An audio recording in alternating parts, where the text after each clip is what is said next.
Hello dear friends.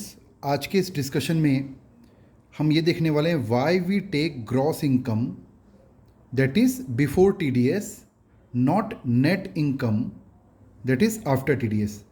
कई बच्चों को ये डाउट रहता है कि सर जब हम किसी की भी इनकम में किसी भी टोटल इनकम कैलकुलेट करते समय जब कोई इनकम लेते हैं तो जो इनकम रिसीव होती है आफ्टर टीडीएस वो नहीं लेते, बल्कि टीडीएस के पहले वाली अमाउंट लेते हैं। तो इस क्वेश्चन को और कई बच्चों को ये भी लगता है कि यहाँ पर डबल टैक्सेशन हो रहा है, तो इस कॉन्सेप्ट को यहाँ पर क्लियर करेंगे और इस वीडियो को आप अपने फ्रेंड के साथ शेयर करके उसके साथ डिस्कस कीजिए तो आपका कॉन्सेप्ट बहुत बढ़िया बनेगा। देखिए यहाँ पर मैंने एक एग्जांपल लिया, मिस्टर ए जो कि इंटरेस्ट पेबल है जिसके द्वारा मिस्टर बी को, तो मिस्टर ए इंटरेस्ट देने वाला है मिस्टर बी को, तो सेक्शन 194 ए के अंतर्गत उसको 10% टीडीएस काटना रहता है, डिडक्ट करना रहता है और इनकम टैक्स में जमा करना रहता है।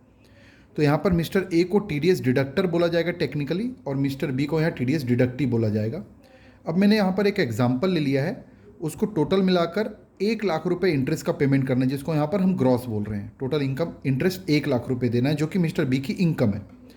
अब यहाँ पर 194 ए के हिसाब से 10% मतलब 10,000 टीडीएस डिडक्ट कर लेगा मिस्टर ए और 90,000 एक्चुअली पे करेगा और इस 10,000 रुपीज़ को वो इनकम टैक्स डिपार्टमेंट में जमा कर देता है मिस्टर बी के नाम पर, जो भी फॉर्मेलिटी रहती है। अब यहाँ पर मिस्टर बी को एक्चुअली में इंटरेस्ट के रिसीव हुए 90,000, लेकिन मिस्टर बी की जब हम टोटल इनकम कैलकुलेट करेंगे तो उसके taxable income under the head iOS में, आईओएस हेड में 1,00,000 रुपीज़ जोड़ा जाएगा। यहीं पर कन्फ्यूज़न होता है। तो कुल मिलाकर इनकम बिफोर टीडीएस ली जाती है टैक्सेबिलिटी के पॉइंट ऑफ व्यू से। अब क्वेश्चन में कई बार ये 90,000 बस दिया रहता है, तो 90,000 दिया रहेगा तो हमको ये ग्रॉस इनकम निकालनी पड़ती है। यहाँ पर तो मैंने पूरी पिक्चर दिखा दी आपको।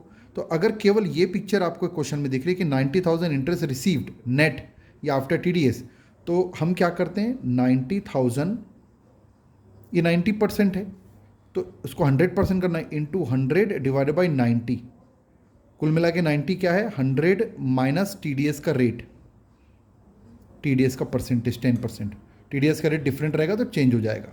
तो ये 1,00,000 ऐसे निकाली जाती है। अब ये 1,00,000 रुपये को हम जोड़ लेते हैं। अब जो डाउट होता है वो मैं आपको बता रहा हूँ कि सर ये डबल टैक्सेशन हो गया क्या, तो आंसर है बिल्कुल डबल टैक्सेशन नहीं हुआ है। Some student feels it double taxation but it not so, because TDS deducted by mister A 10,000 जो उसने डिडक्ट किया will be deposited in IT department and the same will be claimed by mister B.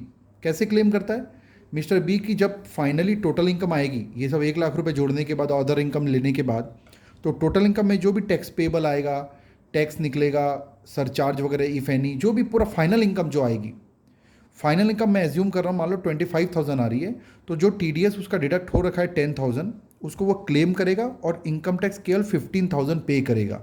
तो ये यहाँ पर claim हो जाता है, इसलिए डबल टैक्सेशन नहीं है।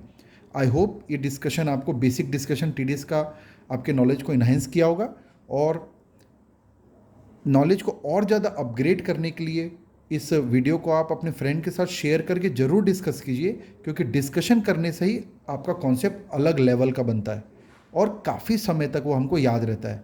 Thank you. और कोई इस तरीके के बेसिक कॉन्सेप्चुअल या छोटे वीडियोस के लिए कमेंट में डालिए आप कि किस तरीके के और आपको वीडियोस चाहिए, मैं ज़रूर आपको बनाकर इसमें दूंगा। Thank you.